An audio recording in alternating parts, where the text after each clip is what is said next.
Hello guys, ഇന്ന് ഞങ്ങളുടെ യാത്ര അയ്യൂബ് നബിയുടെ മക്ബറയിലേക്കാണ് കേട്ടോ. ഇപ്പം ഇവിടെ മഴ പെയ്ത് തുടങ്ങിയിട്ടില്ല. സലാലയിൽ മഴയൊക്കെ പെയ്ത് തുടങ്ങുമ്പം നല്ല രസമാണ് കാണാൻ വേണ്ടിയിട്ട്.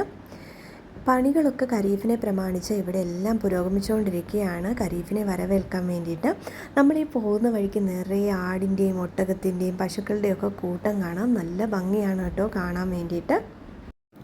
മഴയൊക്കെ പെയ്യാത്ത കാരണം ഇവിടെ നന്നായിട്ട് ഉണങ്ങി വരണ്ട് കിടക്കുകയാണ്. 2-3 മഴയൊക്കെ പെയ്ത് കഴിയുമ്പോഴത്തേക്കിന് നല്ല പച്ചപ്പായി തുടങ്ങും.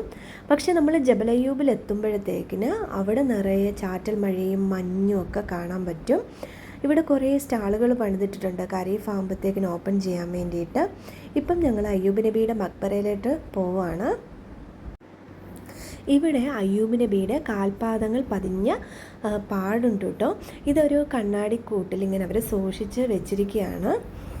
ഇവിടെ തന്നെ തൊട്ടടുത്തായിട്ട് അയ്യൂബ് നബിയുടെ മക്ബറയുണ്ട്.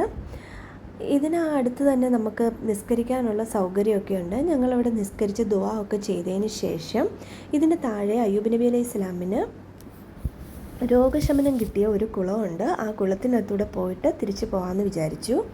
കുറച്ച് താഴേക്ക് നടക്കാനുണ്ട് കേട്ടോ നമുക്ക് ഈ കുളത്തിനകത്തേക്ക് പോകണമെങ്കിൽ. പക്ഷെ നന്നായിട്ട് ചാറ്റമഴ പെയ്യുന്നുണ്ട്. നല്ല ഭംഗിയാണ് കേട്ടോ കാണാൻ.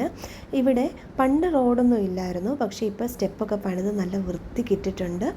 പക്ഷെ നല്ല രസമാണ് കേട്ടോ, കുറേ ഇറങ്ങാനും ഉണ്ട്.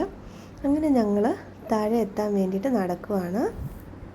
ഇതാണ് അയ്യൂബ് നബി അലൈഹി സ്വലാമിന് രോഗശമനം കിട്ടിയ കുളം. ഈ കുളത്തിലിറങ്ങി ഞങ്ങൾ ഓക്കെ എടുത്ത ശേഷം വീണ്ടും ഇവിടുത്തെ ഭംഗിയൊക്കെ ആസ്വദിച്ച് നല്ലൊരു പ്ലസൻ്റ് അറ്റ്മോസ്ഫിയറാണ് കേട്ടോ. നമുക്കത് പറയാൻ പറ്റത്തില്ല, വന്നു കഴിഞ്ഞാലേ അത് ഫീൽ ആകത്തുള്ളൂ. കുറച്ച് മഴയും കൂടെ വേണം.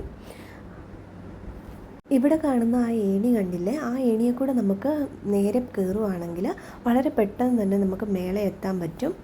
അങ്ങനെ ഞങ്ങളും ഒന്ന് കയറി നോക്കുകയാണ്. അങ്ങനെ കയറിയാൽ നമുക്ക് അത്രയും നടക്കേണ്ട വരത്തില്ല, പക്ഷെ അത് റിസ്ക്കിയാണ്. ശരിക്കും ഒരു ട്രക്കിംഗ് എക്സ്പീരിയൻസും നല്ല വൈബുമാണ്. നല്ല ഒരു അറ്റ്മോസ്ഫിയറാണ് ഇവിടെ എത്തുമ്പോഴത്തേക്കിന്. എന്തായാലും സമയം ഒത്തിരി വൈകി, അതുകൊണ്ട് ഞങ്ങൾ നേരെ തിരിച്ച് വീട്ടിലേക്ക് പോവുകയാണ്. Bye bye.